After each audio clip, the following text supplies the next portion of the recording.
رضی اللہ تعالیٰ عنہ کی حیات مبارکہ کے متعلق کچھ عرض کرنا ہے۔ رب ذوالجلال حق بولنے کی توفیق عطا فرمائے۔ حضرات گرامی، اللہ تبارک و تعالیٰ نے قرآن مقدس کے ارشاد فرمایا، والذی جاء بالصدق وصدق به اولئک هم المتقون۔ وہ جو آیا سچائی کے ساتھ اور جس نے اس کی تصدیق کی، وہی متقین میں سے ہیں۔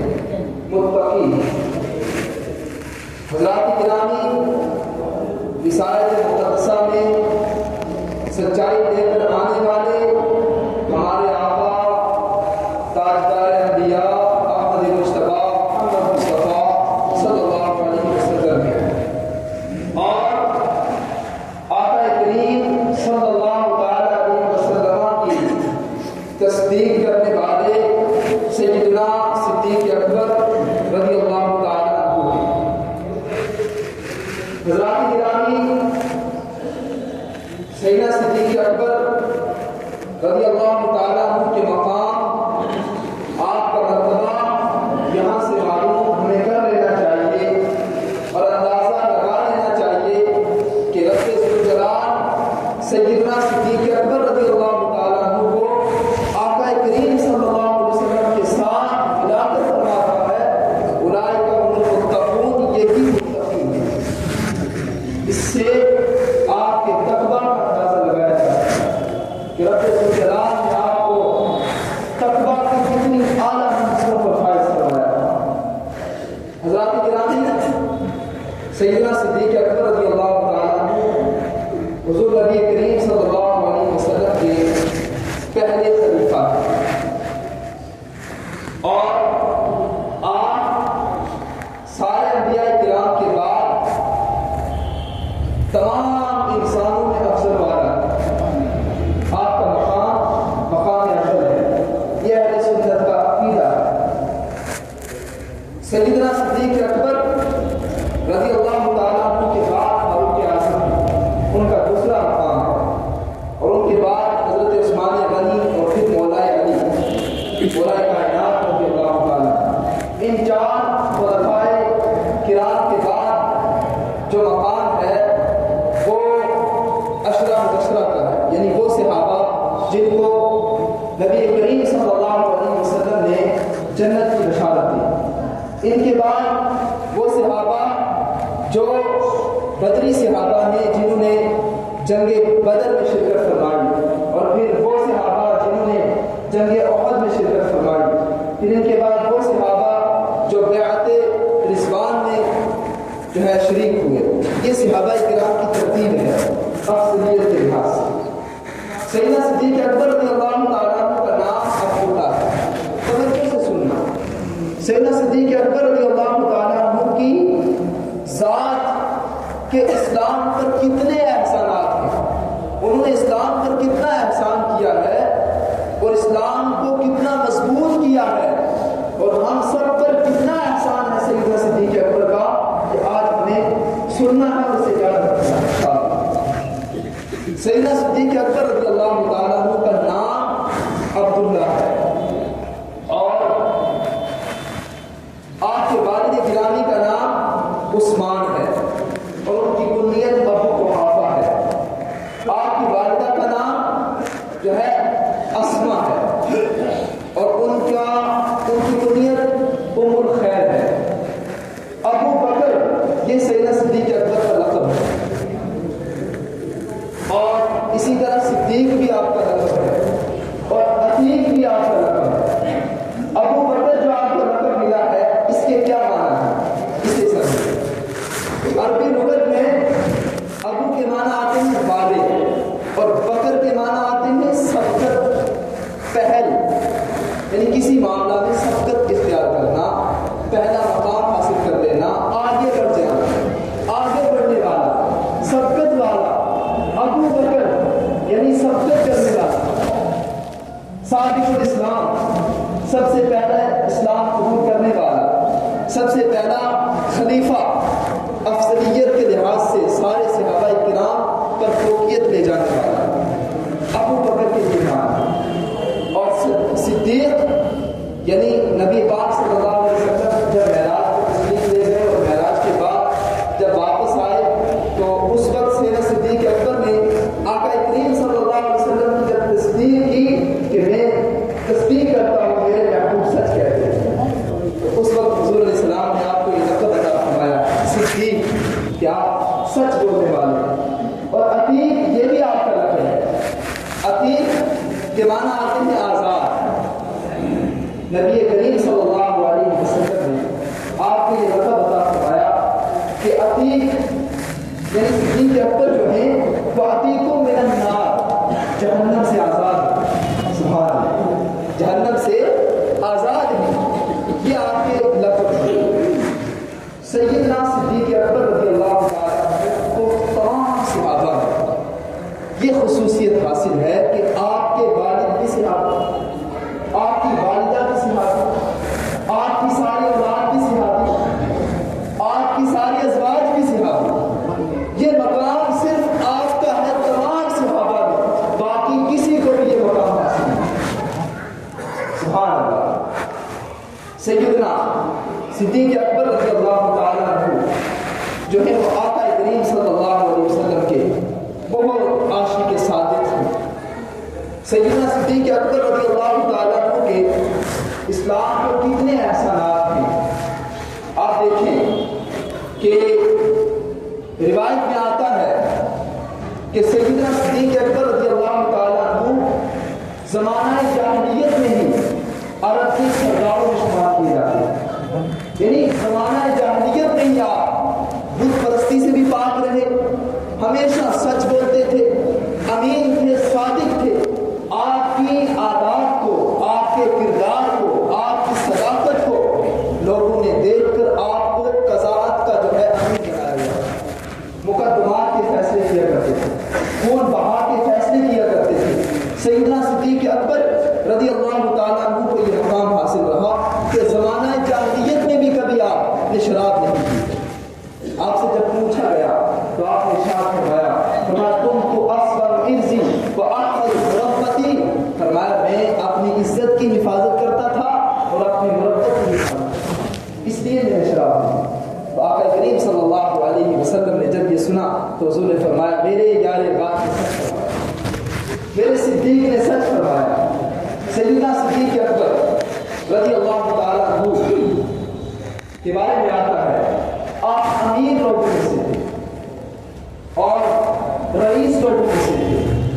آپ کے پاس ایک روایت کے مطابق 40,000 دینار تھے اور ایک روایت کے مطابق 45,000 دینار۔